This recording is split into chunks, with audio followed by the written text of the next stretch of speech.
I sat at my desk scrolling through my emails when one subject line caught my eye. Congratulations on the sale of your property. My heart skipped a beat. I hadn't sold any property. Confused, I opened the email. It was from a real estate agent, thanking me for the smooth transaction and wishing me luck with my future plans. My stomach dropped. The property mentioned was my house, the one I'd inherited from my grandparents, the one I thought was still safely in my name. I felt a cold sweat break out as I read the details. The sale had closed 2 weeks ago. How was this possible? I hadn't signed anything. I hadn't even been consulted. I immediately called my parents. My mom answered, her voice cheerful as always. "Hey, sweetie, what's up?" I tried to keep my voice steady. "Mom, did you sell the house? The one Grandma left me?" There was a pause, just a fraction of a second too long. "What are you talking about?" she asked, her tone suddenly guarded. "I just got an email from a real estate agent congratulating me on the sale. Did you sell my house?" Another pause. Then, in a softer voice, she said, "We can explain. Let's talk when you come over for dinner tonight, okay?" My hands were shaking as I hung up. Explain? What was there to explain? That house was mine. I had the paperwork to prove it. Or at least, I thought I did. That evening, I drove to my parents' house, my mind racing. The moment I walked in, I could feel the tension in the air. My dad was sitting at the kitchen table, avoiding eye contact. My mom was fussing over dinner, her movements stiff and unnatural. I didn't even sit down. "What's going on? Did you sell my house?" I demanded. My dad finally looked up, his face pale. "We had to," he said quietly. "We were in a tough spot financially, and we thought you wouldn't mind." I stared at him, stunned. "Wouldn't mind? It wasn't your house to sell, it was mine." My mom stepped in, her voice pleading. "We didn't think you'd care. You've been so busy with your job, and you never even visited the house. We thought it was just sitting there doing nothing." I couldn't believe what I was hearing. That doesn't give you the right to sell it behind my back. I left their house that night feeling numb. The next morning, I called a lawyer. I needed to know if there was any way to reverse the sale.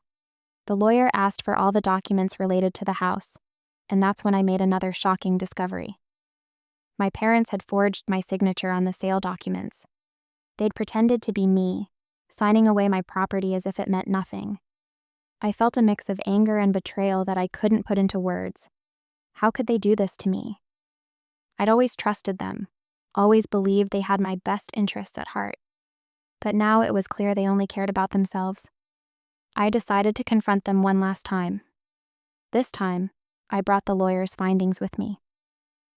When I showed them the forged documents, my dad's face turned red with shame and my mom burst into tears. "We didn't know what else to do," she cried. "We were drowning in debt and we thought you'd understand." I shook my head, my voice cold. "You didn't even ask me. You just took what wasn't yours and lied to my face." My dad tried to defend them, saying they were desperate, but I wasn't listening anymore. I told them I was taking legal action to reverse the sale and that they'd have to face the consequences of their actions. The legal battle was long and exhausting. My parents tried to play the victim, telling anyone who would listen that I was being heartless and ungrateful.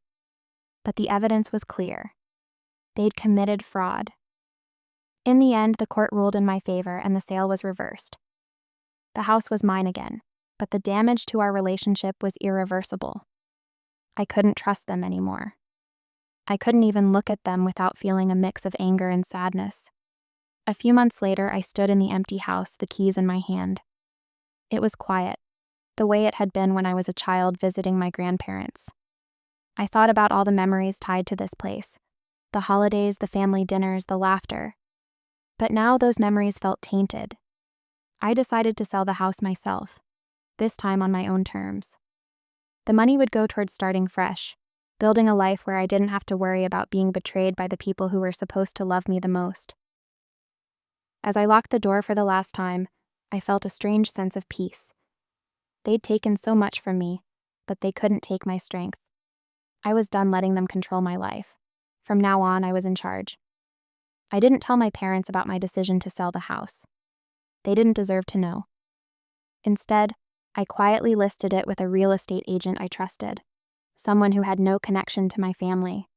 The house sold quickly, and when the papers were signed, I felt a weight lift off my shoulders. The money from the sale was more than enough to start over, but it wasn't just about the money. It was about reclaiming control over my life, something my parents had tried to take from me.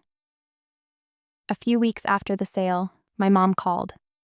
I hadn't spoken to her since the court ruling, and I wasn't sure I wanted to answer, but curiosity got the better of me. "Lindsay," she said, her voice trembling, "we heard you sold the house. Why didn't you tell us?" I took a deep breath, trying to keep my voice steady. "Why should I have told you? You didn't tell me when you sold it the first time." There was a long silence on the other end. Then, in a small voice, she said, "We're sorry. We never meant to hurt you." I wanted to believe her, but the words felt empty. "You didn't just hurt me, Mom. You broke my trust.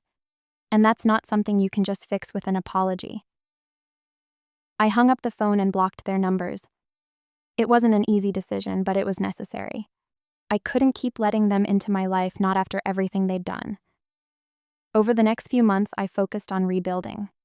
I moved to a new city, started a new job, and surrounded myself with people who actually cared about me. It wasn't perfect, but it was mine. For the first time in years, I felt like I was living for myself, not for anyone else. One day, I got a letter in the mail. It was from my dad. I almost threw it away unopened, but something made me change my mind. Inside was a handwritten note. "Lindsay," it began, "I know we don't deserve your forgiveness, but I hope you'll let us explain one last time. We were wrong, and we know that now. We were scared and desperate, and we made a terrible mistake. We miss you, and we're so sorry." I read the letter twice, my hands shaking. Part of me wanted to believe them, to give them another chance. But the other part, the part that had been hurt too many times, knew better. I folded the letter and put it in a drawer. Maybe one day I'd be ready to forgive them, but not today. In the meantime, I had my own life to live. I'd learned the hard way that family isn't always about blood. It's about the people who stand by you, who support you, who respect you. And for the first time in a long time, I felt like I had that. The house was gone, but I was still here, stronger than ever. And that was enough. Months passed, and I settled into my new life. The pain of what my parents had done didn't disappear overnight, but it became easier to carry. I threw myself into my work, made new friends, and even started dating someone who made me feel valued and respected. For the first time in years, I felt like I was living for myself, not for anyone else's expectations. But just as I was starting to feel like I'd moved on, something happened that brought everything crashing back. I was at work when my phone buzzed with a call from an unknown number. Normally, I wouldn't answer, but something told me to pick up. "Lindsay?" It was my aunt, my mom's sister. Her voice was shaky, and I could tell something was wrong. "What's going on?" I asked, my stomach tightening. "It's your dad," she said. "He's in the hospital. He had a heart attack last night." My heart dropped. I hadn't spoken to my parents in months, and now this. I didn't know how to feel. Part of me wanted to rush to the hospital, to be there for him. But another part of me remembered the betrayal, the lies, the way they'd sold my house without a second thought. I ended up going to the hospital, but not for my dad. I went for myself. I needed closure, and maybe this was my chance to get it. When I walked into his room, he looked smaller than I remembered, frail and hooked up to machines. My mom was sitting by his side, her face pale and drawn. She looked up when I walked in, her eyes filled with tears. "Lindsay," she whispered, "thank you for coming." I didn't say anything at first. I just stood there staring at my dad, trying to reconcile the man in front of me with the one who had hurt me so deeply. Finally, I spoke. "Why did you do it?" My voice was quiet but firm. My dad opened his eyes, and for a moment we just looked at each other. Then, in a weak voice, he said, I was scared. We were drowning in debt, and I didn't know what else to do. I thought you'd never find out. I shook my head, tears welling up in my eyes. You didn't have to lie to me. You could have asked for help. I would have helped you. He looked away, his face filled with shame. I know that now. But I was too proud, too scared to admit how bad things were. I'm so sorry, Lindsay. I didn't know what to say. Part of me wanted to forgive him, to let go of the anger and pain. But another part of me wasn't ready. I'd spent so long building walls to protect myself, and I wasn't sure I could tear them down just yet. I stayed at the hospital for a little while longer, but I didn't promise to visit again. I didn't promise anything. As I walked out of the room, my mom followed me.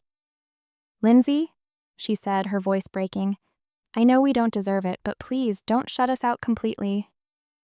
I looked at her, my heart heavy. I don't know if I can trust you again, I said honestly, but I'll think about it. I left the hospital that day feeling more conflicted than ever. Part of me wanted to forgive them, to believe that they'd changed. But the other part of me knew that trust, once broken, isn't easily repaired. For now, I decided to focus on myself. I'd come a long way since the day I found out they'd sold my house, and I wasn't going to let their mistakes define me anymore. Whether or not I forgave them, I knew one thing for sure. I was stronger than they'd ever given me credit for. And that was enough. A few weeks after my dad's heart attack, I received another letter. This time, it was from my mom. Her handwriting was shaky, and the words were filled with regret. She apologized again for everything they'd done, admitting that they'd been selfish and short-sighted. She wrote about how much they missed me and how they wished they could turn back time and do things differently. But what struck me the most was the last line. We understand if you can't forgive us, but we hope you know that we love you and we always will. I read the letter over and over, my emotions swirling. Part of me wanted to believe her, to believe that they'd truly changed. But the other part of me was still guarded, still hurt. I didn't respond right away. Instead, I took some time to think about what I wanted. Did I want to rebuild a relationship with them, or was it better to keep my distance? I didn't have an answer, and that uncertainty weighed on me. One evening, as I was sitting in my apartment, I got a call from my uncle, my dad's brother. He'd always been the voice of reason in the family, and I trusted him more than anyone else. Lindsay, he said gently, I know things have been tough between you and your parents, but they're really trying to make things right. Your dad's health isn't great, and I think he's realized how much he's lost by pushing you away. I sighed, running a hand through my hair. I don't know, Uncle Mark. It's not that easy. They hurt me in a way I can't just forget. He was quiet for a moment, then said, I get that. And you don't have to forgive them if you're not ready. But sometimes holding on to anger hurts us more than it hurts the people who wronged us. Just think about it, okay? His words stayed with me long after we hung up.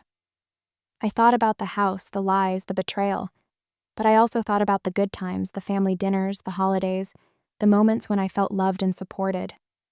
It wasn't all bad, and maybe that was the hardest part. They weren't just the people who'd hurt me. They were also the people who'd raised me, who'd been there for me in their own flawed way. A few days later, I decided to visit my dad in the hospital again. This time I went with no expectations, no agenda. I just wanted to see him, to see if there was any chance of rebuilding what we'd lost. When I walked into his room, he looked up, his eyes lighting up with surprise and hope. Lindsay, he said, his voice weak but filled with emotion. You came back. I nodded, sitting down beside his bed.